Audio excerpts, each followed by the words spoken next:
Once again, good evening, and we're going to begin with this poem, a work of Artifice by Marge Piercy.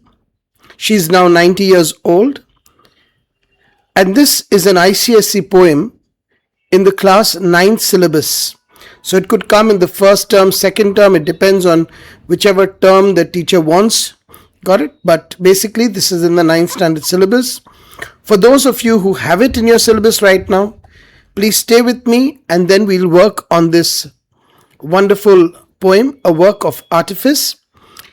The way I'm going to do it is first I'm going to give you a synopsis of it. That means I'm going to tell you about the poem. Then we are going to do the explanation. So first let's examine the poem. What is the poem actually about? What are the themes of the poem, right? So the poem is actually about oppression and limitation. So both the words oppression and limitation is when you do not allow a person freedom and you do not allow a person to do as they want. And this has been given a symbol. This ability to not allow a person to grow, to be free, to do as they like. We call it oppression and limitation. And over here, the poet has explained it. She has explained it with the metaphor of a bonsai tree. A bonsai tree is basically a tree. You can see in the picture, it's a tree where you cultivate it in such a manner that you don't allow it to grow. And sometimes these trees could be very large trees. Here she's talking about trees like the pine tree, etc., which grow on the mountains. And a gardener has been efficient enough to keep the tree absolutely small. He's not allowing the tree to grow, and he considers it as something that is beautiful. But for the tree, it is actually being deprived of its natural habitat. That means the ability to grow for almost 80 feet. The summary of the poem again is it begins with the image of a bonsai tree, which actually should have reached at 80 feet if it was allowed in its natural habitat, that is on a mountain top. And the only thing that could actually cause any problem to this tree was lightning, the natural lightning that could perhaps split this tree. Apart from that, nothing else could do it. But right now you have a man, a gardener, whose day in and day out, his main object is how to keep trimming it so that it doesn't outgrow. And by doing so, he enjoys the work and he thinks that this tree is beautiful. Now let's dig into the poem and see what does it say. I'm going to go with the summary of it. The gardener is very happy. He's singing because he's creating this bonsai. Bonsai again is this small tree. And he tells the tree that you're so lucky, you've got such a beautiful pot. This is just like, telling the bird you're so lucky because you are in a golden cage. The cage can be of any element. But if it's restricting growth, it's restricting freedom, then of course it is of no use. This is a touch of sarcasm. Sarcasm is when you are mockingly speaking. Got it? When you make fun, it is like irony, but a worse form of irony. Sarcasm, when you're mocking at it. So the poet actually talks in sarcasm when he speaks about the gardener. The gardener is the patriarchal society. That means men dominated. A society dominated by men. And at the end, he says, you must start early. You see, you have to start early. So if you have to dominate a woman, a lady, you have to start when she's a child. It's only then you can dominate. Because if you allow her to grow, she will not allow you to dominate. And this is a very pungent means a line which brings in the cruelty and the irony of this poem. The last lines, the final lines, of course, are very ironical because they say that men are always wanting to stop the growth of a woman, and yet They want admiration and comfort from them.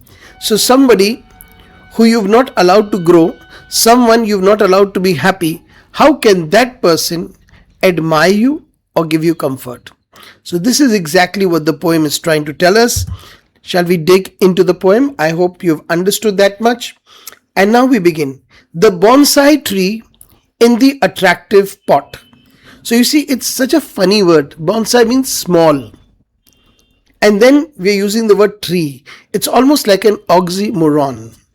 An oxymoron basically is a figure of speech in which two opposite, right? You have two opposite things coming together. So he says the bonsai tree. The tree is large, bonsai is small. Got it? In the attractive pot. And what is the most beautiful thing about it is he says it's an attractive pot. You see, sometimes we are building a society and we think the society we are building is attractive and beautiful. We don't understand that we are conditioning our female counterparts, that means girls, ladies, women, to be stunted in their growth. Stunted means not giving them the ability to think with freedom, not allowing them the ability to express themselves. And he says could have grown 80 feet tall. So this tree could have grown 80 feet tall. The lady could have become anything. A great scientist, a great poet, anything in life. But we prefer to stunt them, to stop them from growth and not allow them to even think. And when would it grow? At 80 feet on the side of a mountain till split by lightning. And this tree would grow. Now remember, I will use the word tree, bonsai, but we actually mean, see, it's a metaphor. Metaphor means you're using a symbol instead of the person. So this is a metaphor for the female, that is a lady, a girl, a woman. She could have grown 80 feet tall on the side of a mountain if it was allowed to grow in its natural habitat, the natural place where it lives, that is the mountainside, till split by lightning. The only thing that could damage this tree is a natural calamity. Got it? A natural force, not a natural calamity, but a natural force. Can you imagine? You would require a great natural force to attack this, and yet an ordinary person like a gardener is able to stunt it and keep it small and make it into a decoration piece, right? The theme, the title of the poem is A Work of Artifice. Artifice is a clever trick. Got it? In today's language, we say a fraud. All right? And of course, in the Gen Z language, we call it a scam.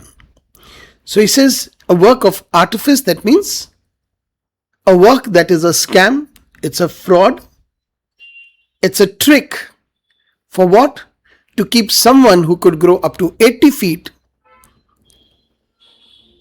and making them just remain stunted and small so you can keep them in your drawing room. But a gardener, the word but, why is the word but used? He says the tree could have grown 80 feet, but a gardener carefully pruned it. To prune it means to cut its branches, to give it a shape. And what is its ultimate height now? 9 inches. It is just 9 inches tall. Why is it 9 inches tall? Because he is carefully, the word is carefully pruning it. You see, he thinks he's doing a great job of art. And when you talk about con men, people who con others, people who steal from others, etc. So you're usually talking about con men, and over here we find that this word, it says carefully pruned. Can you see this? It says carefully pruned. What is being carefully pruned over here? Right? This tree is being carefully cut down. And therefore, it has to become just 9 inches. What become just 9 inches? Yeah. Just 9 inches is what he's trying to make it. Right? Every day, as he whittles back the branches, and he does this every day till he whittles is, again, he's trying to cut it systematically every day, a little by little, so that he gives it its shape. He's trying to cut it every day a little, and the gardener croons. And when doing this, this gardener is crooning. Crooning is singing with a low, soft voice. He's enjoying his work. What is his work? His work is to keep this tree small. You could also use the word sadistic pleasure. Got it? He's using sadistic pleasure. What is sadistic pleasure? It is the pleasure when you derive when you hurt people. There's certain people who will keep hurting you and they enjoy it. Right? So it does happen, in life. This is known as sadistic pleasure. And here the gardener is having sadistic pleasure as he continues to control this little bonsai tree.